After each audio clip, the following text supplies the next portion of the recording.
que va a tratar de las infracciones y sanciones a faltas administrativas tributarias conforme a la ley 125. En el artículo 170 está el catálogo de faltas, que comienza con la mora, sigue la contravención, la omisión de pago y por último, y la más grave de todas, la defraudación. La mora, que tiene raíz civil, o por lo menos en el derecho civil, se produce automáticamente por el cumplimiento de la fecha de pago del tributo sin que éste haya sido cancelado. Se sanciona con una multa. Esta multa va en forma proporcional al transcurso del tiempo.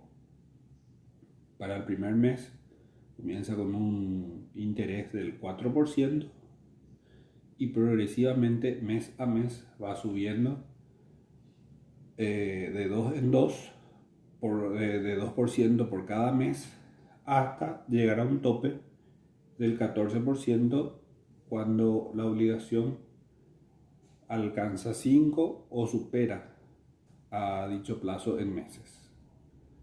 Hay que tener en cuenta que la obligación tributaria, conforme vimos en la primera parte de esta unidad, prescribe a los 5 años contado a partir del 1 de enero del siguiente ejercicio fiscal.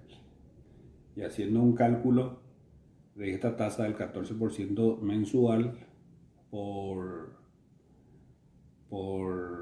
la cantidad de meses que abarca el periodo de 5 años, podemos redondear en 60 meses, da una multa altísima, solo en concepto de mora. Entonces, esta tasa tan alta fue discutida y de hecho sigue siendo discutida, sobre todo cuando le corresponde pagar al fisco una tasa de interés tan alta. El propio fisco reconoce que es una tasa casi usuraria, pretendiendo que esta misma sea aplicada solamente al contribuyente y no así cuando sea el fisco el obligado, sobre todo en caso de repetición de pago de obligaciones tributarias. Seguimos con el artículo 172, siempre en la ley 125, que tipifica a la defraudación, la que puede ser cumplida por el propio contribuyente o también por otros sujetos extraños a la obligación tributaria.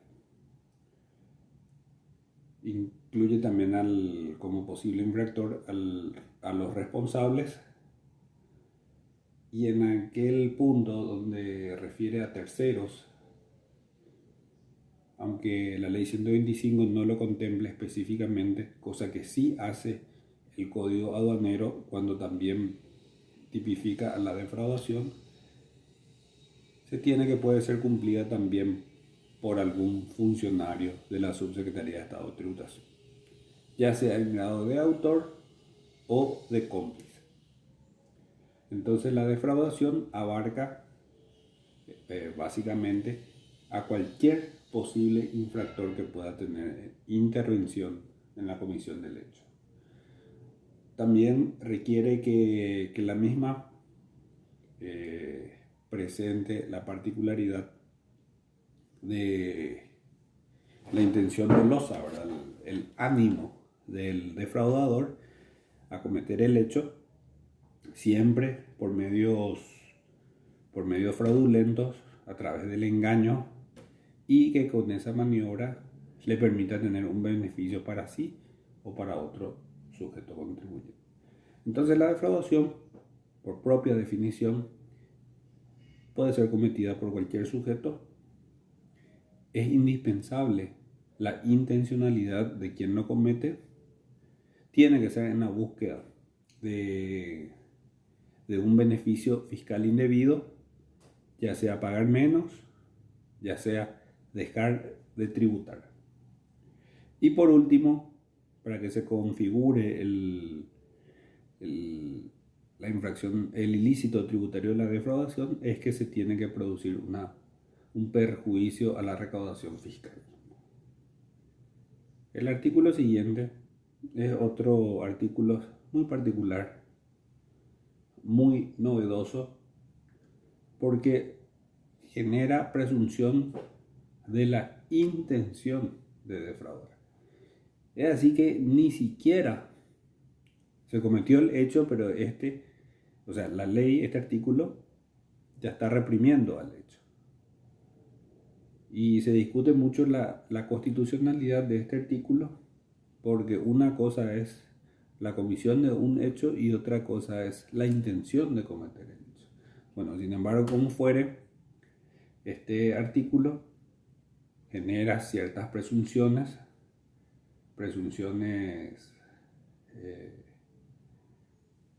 del tipo relativa, ¿verdad? Porque aceptan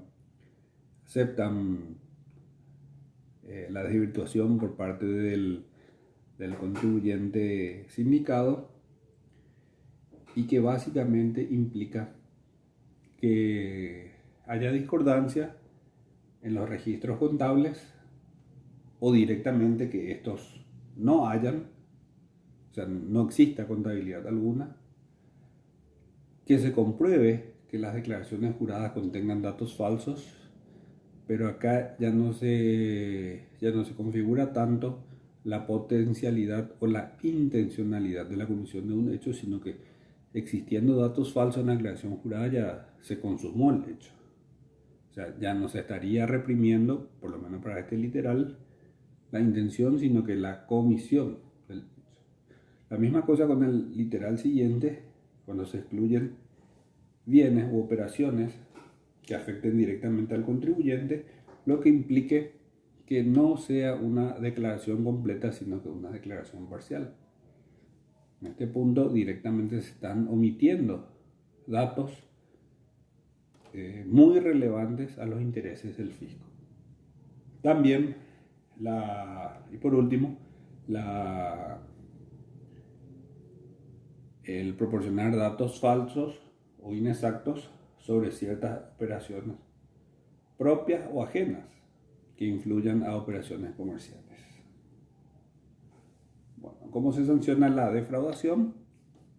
Había dicho al comenzar este tópico que es el ilícito tributario más fuerte reprimido, o sea, es considerado en el ámbito de la administración tributaria como el más grave, por lo que también tiene la sanción más gravosa, que va con una pena de multa de 1 a 3 veces el monto del tributo omitido.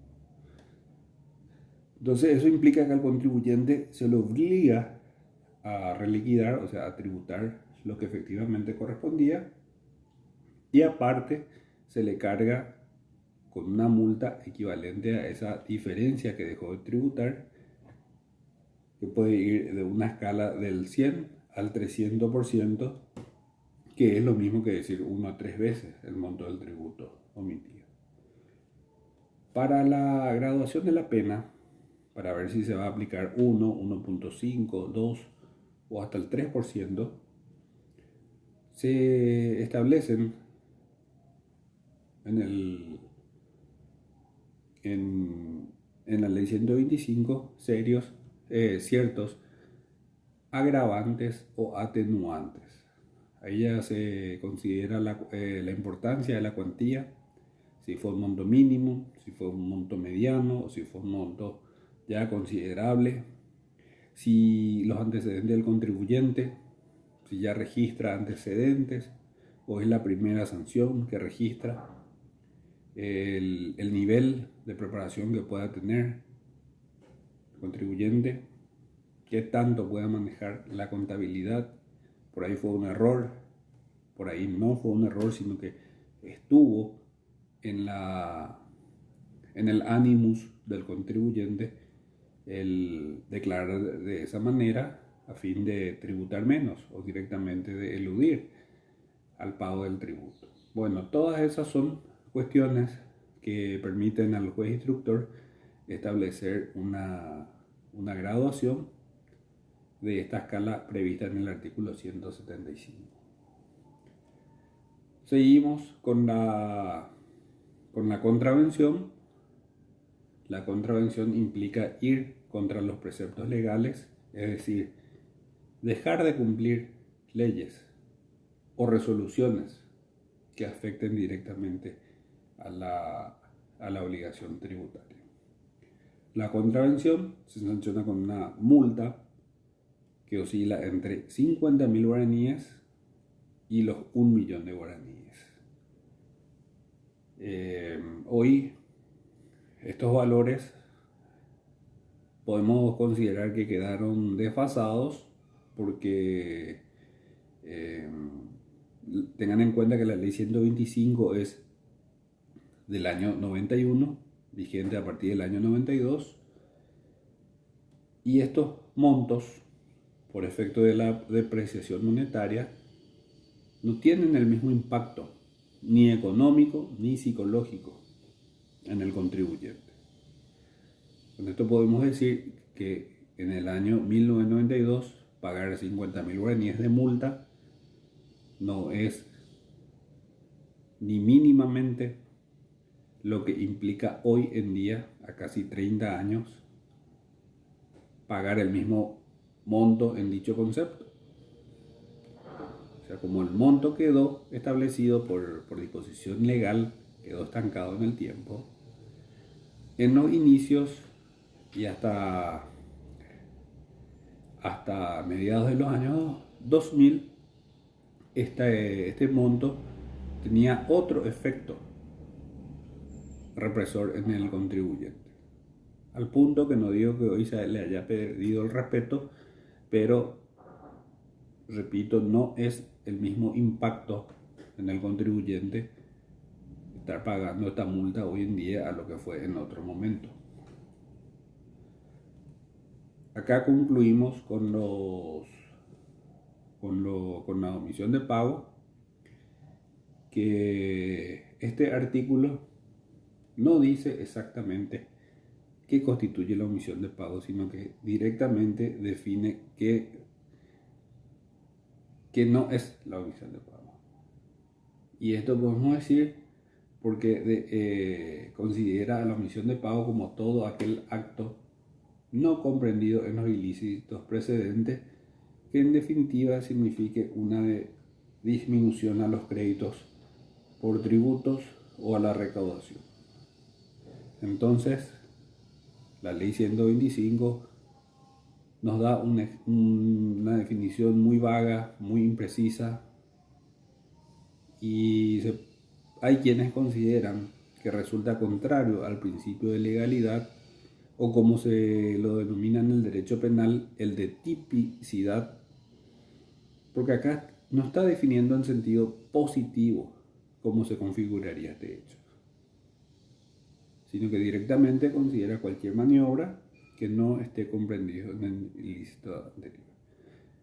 Y eso deja una nube muy grisácea en el campo de la punición, cuando que por doctrina de la materia penal las sanciones deben ser taxativamente previstas. Como fuere, está vigente y se aplica la omisión de pago, que contempla una graduación de multa de hasta el 50% del tributo omitido.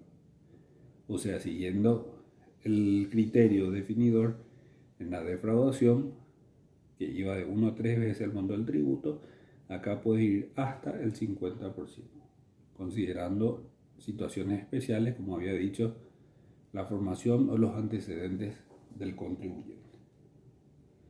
Bueno, aquí básicamente concluimos la unidad 8 y seguimos en el desarrollo del programa.